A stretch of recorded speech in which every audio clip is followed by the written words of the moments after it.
Follow trawler. It's because they think sardines will be thrown into the sea. Thank you very much. Talking nonsense. So I thought, no, enough's enough. Why should I put up with that? Talking nonsense. So I thought, no, enough's enough. Why should I put up with that? Don't back down, double down. Don't back down, double down.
Yes, here we go. Hopefully you can all hear me okay. As you all know, I'm not the best to other stuff, so let's hope that the audio is working and I'm not on mute. Welcome back to the bus. It's been a wee while. As I always say, it'll be sporadic these days. It'll be, I'll go through wee phases where I'm doing it 4 or 5 nights in a week, and then there'll be the odd week where I don't know, I just can't be fucked, to be honest with you.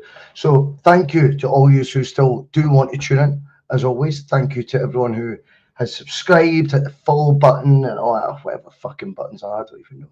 But yes, a big shout out to you all for sticking with the bus. And of course, the most important thing is, when we're on here, is to talk about Celtic and give views that don't always go with the masses, but just honest, refreshing opinion. I know they all claim to do that, but let's be fucking real. They don't. Let's be fucking real. They don't. Right now, though, the views of myself, the bus, seem to be aligned with the masses, which makes a wee change. It only took me a few years to catch up, but Celtic continue to prove to you that we were right all along. The message was always clear. Keep your eyes on the board. And that's basically now what everyone's doing. And you know what? No fucking one of everyone's eyes are on the board. Let's be real here. No one of the eyes are on it. We've treated this window the same way we've treated every window.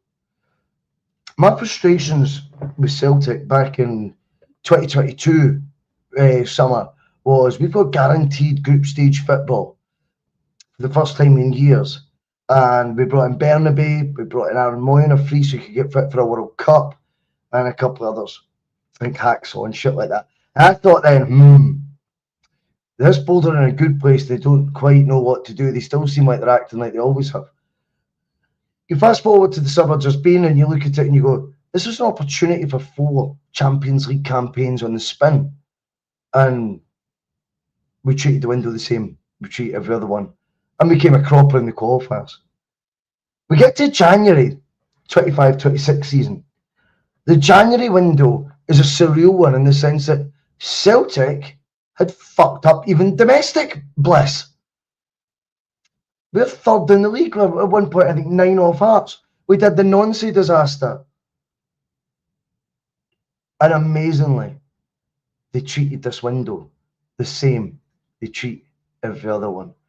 It's amazing how incompetent they are. It's amazing to think it takes some of our fans, a lot of our fans, to be honest, and no offence to you, but wake the fuck up. Don't only pay attention when we start losing games of football, when we start falling behind domestically, where the hell were your hopes and your dreams before? Where did you want Celtic to go when it was trophy after trophy, treble after treble, league after league? Why didn't you want then to keep your eye on the board and start pushing for Europe? It was all achievable. It was all possible. Go see Bodo Glimt. Go see Club Brugge. Go see many others, Copenhagen's of the world, that show you when they get a sniff at the top table, they believe in what they're doing and they continue to try and evolve to the best of their ability. No one expects Celtic to win the Champions League, but if that's the bar that you should just either, if you can't win it, just be happy to be in it, then I'm going to lose interest in what the fuck it is I'm watching. Do you know what I mean? Because that's not how sport works. Incredibly, as we get to deadline day yet again, this is where the irony comes in for me, ladies and gents, because if January is such a notoriously difficult window, every window's very difficult for Celtic, by the way, let's just have that absolutely right. But if it's notoriously difficult, how come we always find deadline day so notoriously busy? Isn't it fascinating? There is no plan. There is no strategy. We've just got to hope guys like Adamu, who joined today, can rekindle some sort of goal scoring form that they had previously. Like Spankara, if I'm pronouncing his name right, can rediscover goal scoring form that he's had previously. They're not being signed because they're informed players that are hot property. Absolutely not. They've been signed probably because they've been punted as ideas towards us, suggested by agents desperate to get their client to move. That's not on the player, by the way. What's on those players is how they've performed at whatever club they're currently at. It's not, I don't have any beef with any of the players that have joined in that sense. I have a problem with Celtic being able to identify players who are hot at the time, such as the Serie B lad. I mean, he's hot. But Serie B, remember, we're talking about, not even top flight Italy. And we all know how players from the SPFL have fared in Italy's top flight, by the way. They seem to have took it okay. So Serie B quality, you've got to be going, right, if he's hot right now in that, can we attract him? Of course, Celtic can't do it. They can't get over the line with these guys. He rejects us. And amazingly today, you see Arne Engels clearly never being completely rebuffed by Celtic as not for sale. Clearly, with some sort of carrot being dangled by Celtic. Otherwise, it doesn't get to 3 bids, does it? Of course it fucking doesn't. But amazingly, they're still rejecting now 20 million plus 5 million add-ons for a player, ironically, the board felt they overpaid for because of their own hesitance a couple of years back and begrudged. Isn't it wonderful how this all works out and carries on showing you everywhere you turn that their incompetence is what underlies and underlines, I should say, every single window that we're in. This time around, we are so lucky, also a bit sick in the sense that we've turned to Martin O'Neill. We're so lucky to have Martin O'Neill. It's dark to go to a guy who hasn't managed, and as long as he has, who's 73, and pulling his heartstrings, not once, but twice this season. Is that a strategy? To do that to him, he's our best hope of winning this. And hopefully the players he's got in, he can just put that belief into them. Now, one argument you could say with O'Neill as well, it was 25 years ago right now, was many players he signed back in that first spell, infamous first spell, weren't regulars in their team at that time, and he got serious tunes out of them. If we all want to hank at 25 years ago, that would have been like the equivalent of, I don't know, when Martin first took over, comparing it to Jock Stein's tenure and things like that. So far apart these things are. And we have to be grateful that he's here. And now Celtic, this window will shut. There might be another one or two. I think the Brentford player who's played 3 professional games might be coming in as the centre-back solution. 3 professional games. That's to allow Stephen Welsh to go back out, I would guess, who's played probably 50 for Celtic. He's played at least 20 for Motherwell or something this season. We're saying a guy with 3 professional games on him to come in for a title running. Everything now is about hope. Not belief, not trust. Everything right now is about hope. And we have to leave it to the gods. And Matt O'Neill, of course, is one of those gods. Of course he is. How are we all feeling in the chat about how this window's been? I've not been on here for about 2.5 weeks. And I wanted to come on and do shows where I'm raging, shows where I'm showing that emotion that you've all been feeling during it. But you know what? I'm tired of it. I'm bored of it. It doesn't stimulate me now to get it all off my chest and vent the way it used to, because I've done it all before. These shows are Groundhog Day for the Bhoycie Bus. These shows are ones that myself and the other contributors on it, past and present, I'd aired their views on year after year. Since we've been in circulation, which has been since what, November 2021. This will be 5 years by the end of this year. We've been doing the bus. I'm sick of doing the same shows. I can't be arsed doing the same shows. All our shows are available on the channel, so you can go watch them. It's Groundhog Day. Could be any window that we're talking about. But we come on tonight as it is deadline day, and I do like to get back on the bus, of course. But in reality, there's nothing I'm going to say tonight that you've probably not already heard. It'll just be different players' names that you're swapping about. It'll just be Michael Nicholson you're raging about instead of Pete Lawwell. It's tiring. But please do remember, get hashtag Ask the Bus in the comments, and I'll bring up as many as I can over the next 20 minutes or so, and we'll call it there after that. But yeah, overall, how am I feeling right now? If that's what you want to know, if that's why you've tuned in. Deflated. We've not spent a transfer fee yet. As it stands, it looks like the Mvuku deal as well. Looks like he's fucking failed a medical or something, I'm seeing. So the one player it looked like might pay pennies for isn't even going to make it. Celtic weren't trying to push on in Europe this January window. They weren't just neglecting it like they neglected it last year, the Champions League. It's a domestic bliss they don't know what to do with when they are presented with a problem, when they're presented with a challenge. They don't know what to do, period. They've coasted. They've won leagues by default, not design. They've got lucky with some players. They threw enough shit at walls that some of these rough gems have became gems, and they've sold them at the first opportunity. They do not know what to do when it's needs must situation. It's terrible. It comes Skulls, he failed due to having a heart condition. There you go. That'd be part of his medical, those Skulls, like I was saying. I didn't realise it was a heart condition, I'm not going to lie to you, but the fact of the matter is, well, these things can happen, but when we're talking about either being the only player Celtic would have paid a transfer fee for this window, does that not tell you all, Skulls? It's fucking a joke, an utter joke. They don't know what they're doing. They don't know how to navigate stormy waters. But my biggest problem with Celtic is the cause of the stormy waters themselves.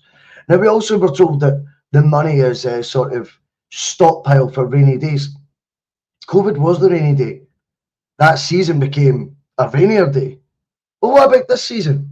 I would say it's raining, wouldn't you? 6 points off a team that's only lost 2 league games. That's a rainy day. Get the checkbook out from the beginning of January and get busy. They failed to do that. Of course, they will make more effort today on deadline day than they will of the whole window combined. And they will fool people again by volume of numbers saying, have we ended the window stronger than we started it, and all this pish. Forget that there was games of football during this window, by the way, that we could have fucking lost. You can't keep happy clapping these idiots. You cannot keep defending it. It is beyond the pale to defend the likes of Michael Nicholson and think they're doing a good enough job at running Celtic Football Club and think they've got the highest ambition and belief as to where Celtic could be. Well, we all fucking do, or a lot of us do. I don't subscribe to the fact Celtic's glass ceiling is what we've seen over the last 20 years and they can't break that barrier. Far from it, in fact. I think Celtic built the glass ceiling themselves. And in doing so, hoodwinked many of our supporters, conditioned many of our supporters into thinking we were at the peak of our powers by beating Sevco, by beating Aberdeen in league title runs by not winning knockout European tie for fucking 21, 22 seasons. Don't be fooled by people who show you in these windows their true colours, show you in these windows they don't know what they're doing. They don't know how to build positions of strength. They don't know how to deal with adversity in equal measure. They know, though, how to sell. They know how to sell, and that is it. Don't talk to me about recruitment. Recruitment has all been luck as well. The odd gem, yes. How many failed ones?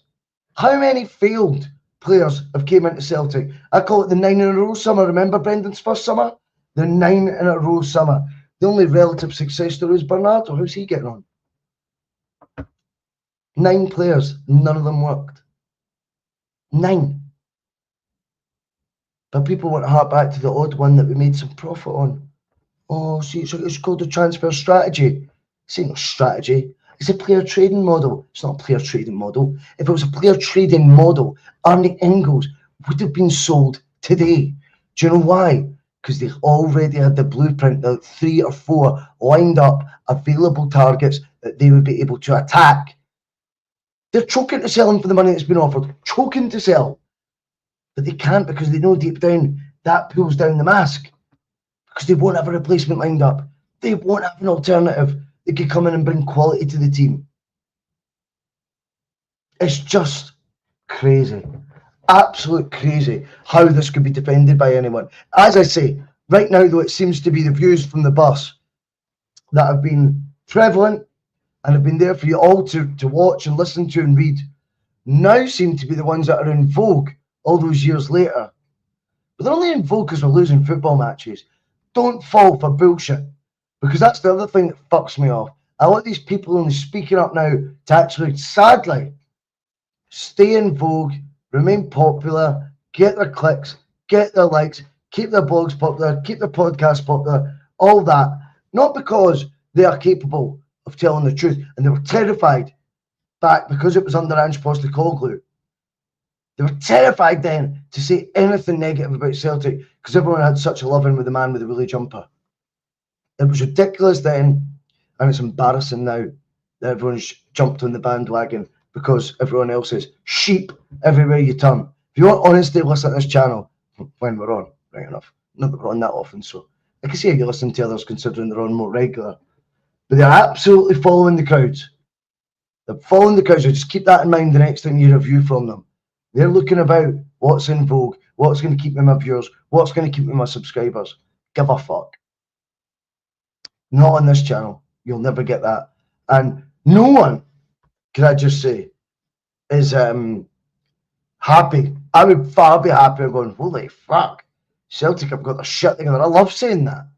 There's been the odd example as well where they rehired Brendan Rodgers where I would have said words like that to that effect. I got excited by it. You know? It's so frustrating. AGSC Tech, and I like to bring in contrarian views as well to the channel. I'm not an echo chamber like a lot of the other plant pots either. I like to have a bit of balance in the chat. So we will read this out just after a wee sip. Bhoycie has been acceptable. We've signed 2 experienced Bundesliga strikers, a good right back and a right winger. The youngest centre back from Brentford has experienced that as a strange signing. How's it acceptable? What they've done so far is sign Schwan Vara, who's been able to play the last 2 games of January. They've signed a Bundesliga winger in February. The right back was signed right at the start of January. He's the one on loan. He looks really, really good. He's on loan with no option to buy. The ones with the option to buy were signed after a month of football in January and a new manager in place when Celtic came into January in the worst form domestically we've been in fuck knows how many decades. Yeah? That was a risk that didn't need to be. That was football games getting played with the same squad as what had cost us the lead we had at the top of the table and allowed us to fall so far behind. The same squad that had lost to all our nearby rivals, Motherwell, Hearts, Rangers. It's not acceptable just because they've got these players in. Timing's everything as well.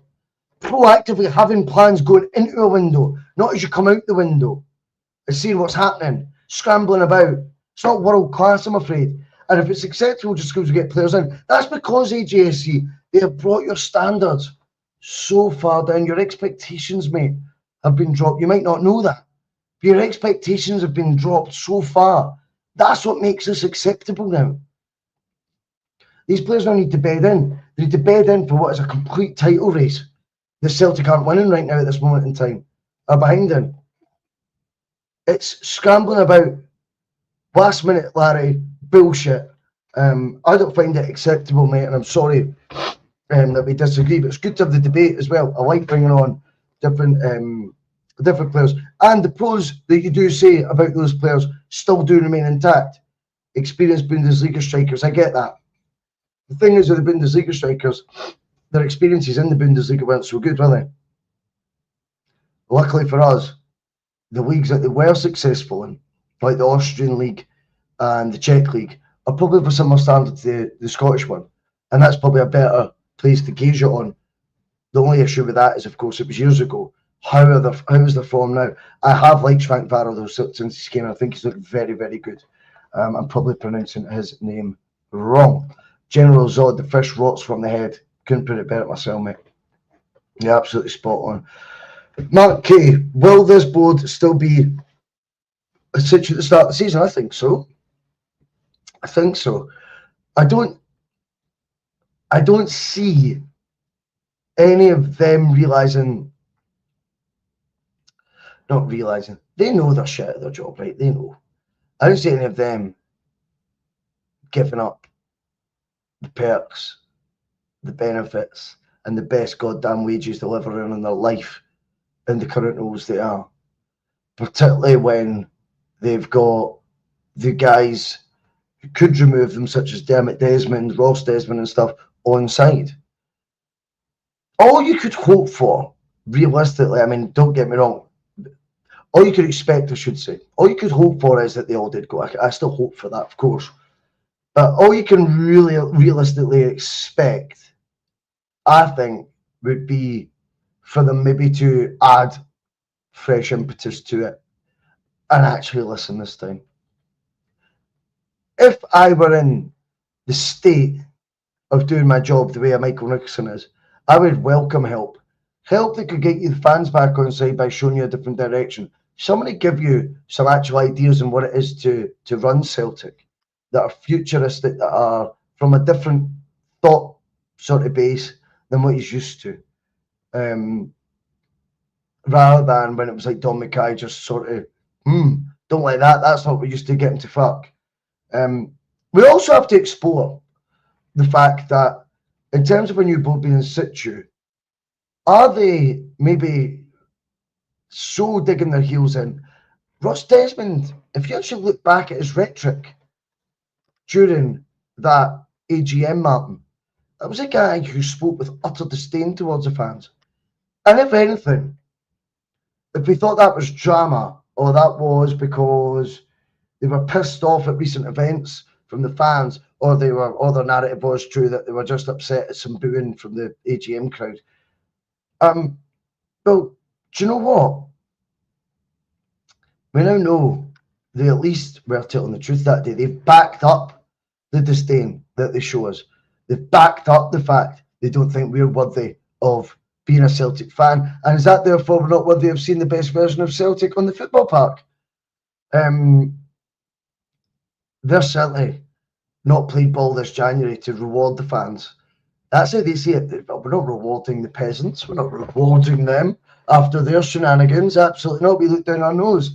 They'll get a couple of loans and they'll still say it's acceptable by the end. That's how they look at it. That's what they're believing. Oh no, they won't believe in any time soon. They've got thousands on that waiting list, and some more deserving supporters can have the season tickets that those who try to decry us no longer we wish to have. So they're not going anywhere, unfortunately.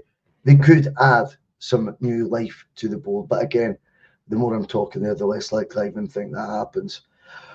Nicholas McDade, it's really simple, you know, we should be signing top players at end of story. Totally agree, mate. Let's see what else. Yep, the winger's failed his medical. I've seen that, Robert, mate. Absolutely. Condos, I hope Balls will be getting booted in the boardroom because they weren't even in a position to accept the Engels, but by who though, Condos? Who boots whose balls in that boardroom? Who says, I don't think you're doing a very good job to who? Think about it. None of them do. None of them want to jeopardise what they've already got in place. They're not booting anyone's balls. If anything,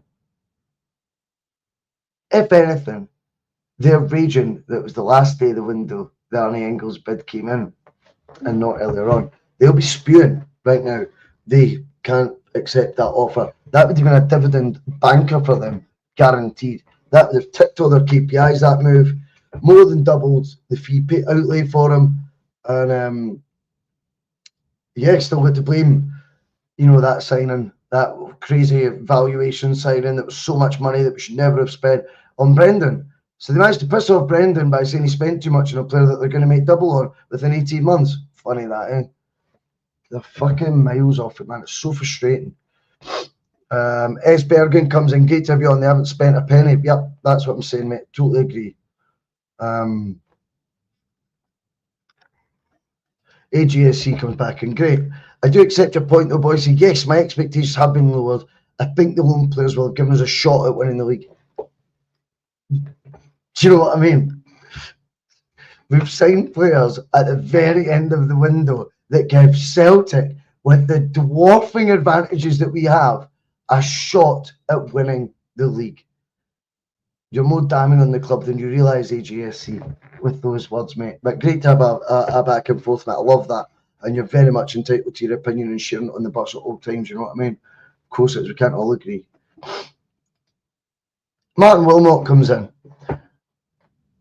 I'd love Martin O'Neill to walk. Could he?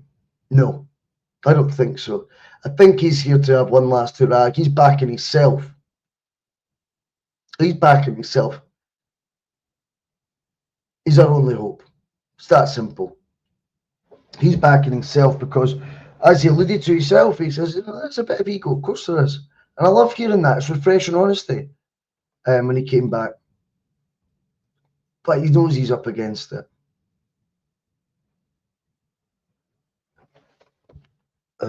Here's another one for AGSC. I get the feeling what he's saying is in that would guarantee us winning the league. Was that your expectation? My expectation is for Celtic to be a better first 11 come the start of a new season like they finished the season before. We were so much worse. It's unbelievable. So had we had a better first 11 than what we finished the year before, despite a bit of movement with sales and recruitment, then of course the expectation is to go on and win the league again. Guarantees? Nothing's guaranteed. Extreme confidence? I think so. This was a year we were going for 5 in a row, believe it or not, already. 5 in a row. This would have been us going for what? 13 at the last 14? Was that right? Was it 14 at the last 15? So like that, fucking hell. Yeah, be 14 at the last fucking hell. It's crazy. So yeah, I've been looking for players to come in that gave me extreme confidence, mate. Let's see what else comes in. Polymorphous. Are we honestly that weak letting Bernardo step in that team and let it that weaker if we let Bernardo step into that team and let Engels go? I don't think so. Now here's the key, Polymorphous. Martin does. I'm not trying to be a smart ass, by the way, because I'm not. It's just not my thing. But I've defended Engels more than anyone else on here. And more than anyone, I've defended. And I think Martin's looked at him and went, that's a player. There's a player in there.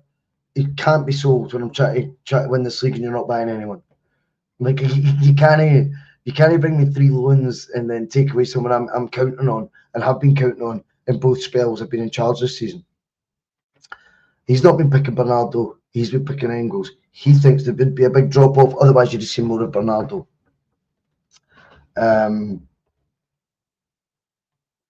Yeah. It's not something the manager wants to entertain. We need to give him every fucking possible opportunity that we can. Polymorphous, you know what I mean? I take your point. If you like what you've seen for Bernardo and stuff, or you don't think you've seen enough angles, but that one you've got to go with the manager, I'm afraid. Do you know what I mean? So definitely. Income H Darryl nonsense. I'm not quite sure what that's at, mate. Hopefully it may.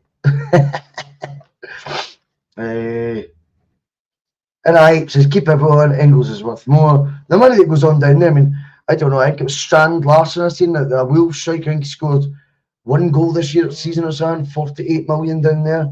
The money's crazy. The money is crazy. So yeah, 25 is not that bad. What is this axe power? The Ox. Wait, the Ox. What?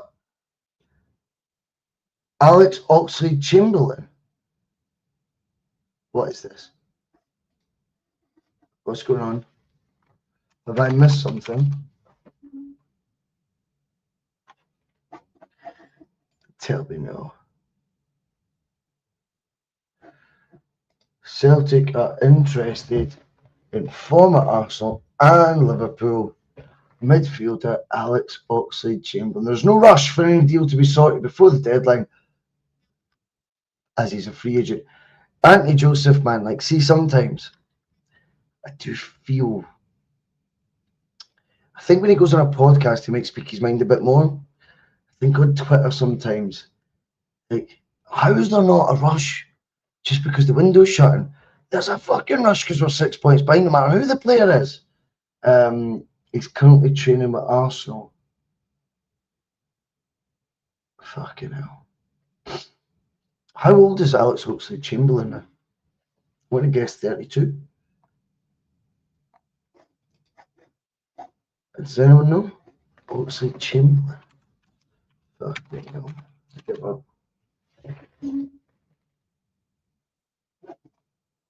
32, yeah. Good guess. I mean, I don't know what he's done in recent times. Was he ever a... Some clubs thought so. Do you know what I mean? Some clubs thought so, but yeah, I'm really, really not sure about that one. I mean, experience is always a good thing in the team. Just don't know if his experience is that great. Yeah, I mean, again, is that part of a strategy? How long has he been a free agent? If he was someone that were desperate to get, how's it? Like, oh, don't you worry, there's no rush, he's free. How could you not have been got them before now? We've had football games in January. This is what people are missing. He's got an injury record that reads out War and Peace, says Ian P. Wow. It's mad. Doogie the Sharpie's got an alternative view. He's only 30 years, so is Dele Alli. Dele Alli's, I think, 27, 28. And Jesse Lingard, he must be older than that, surely. All free agents, and we'd push it up here. I don't know, man. You never really, you think that, and then they never really work. Do you know what I mean? I think the only one I can cover in recent is like Jermaine Defoe. He did well, but he couldn't really play because he was that old. I mean, I can't think of many though that come with that sort of former big name England player who actually do that well in recent times. A lot of them sometimes, once they've fallen away, they don't come back. They have just fallen away. Fucking hell. Oxlade-Chamberlain. Anyway, Celtic will hopefully get another winger in. I wonder if they'll revisit the Serie B one right now, if that medical's not happening, and that's one that they now need to actually spend the wages that the player wants. Not saying, by the way, be held to ransom or anything, but I just can't envisage this Serie B player whose club value is £6 million, whose Celtic even value at the same amount, not 2.5 million when another club values him at 6. You know what I mean? If he's £6 million player for Serie B, I just can't envisage how he's made a wage demand so off-piste for what Celtic could afford. I just can't envisage that. Again, it feels to me at times that everything freaks the board out when it comes to spending. Everyone's new to them. Everyone's like, oh, fuck. 40 grand a week. Fucking, oh. Like, everyone's new to them. They're like they've got their eyes shut. Then It comes to selling a player, and they're like, oh, fucking hell, Scottish top flight footballer, 20 million plus. The economics don't add up, how they can value players like that, but then not value players to bring in from other countries. It's bizarre. Utterly bizarre. Anyway, I think I've done my ranting for the evening. We've been on over half an hour. I will let you go. We'll come back on probably tomorrow. I'll come on tomorrow just to review, because I know obviously the window shuts in a couple hours. Let's hope Celtic get a couple of players in that we are surprised by the end of the window. I mean, a good surprise, not a bad one. But what I will say is keep your eyes on the board. Never take them off them, and don't fall for the bullshitters who just jump on the bandwagon because they think that's what's in vogue. Stick with the truth, keep your eyes open, and look out for darkness. And that's what the board are bringing right now. I'm out of here. I'll see you.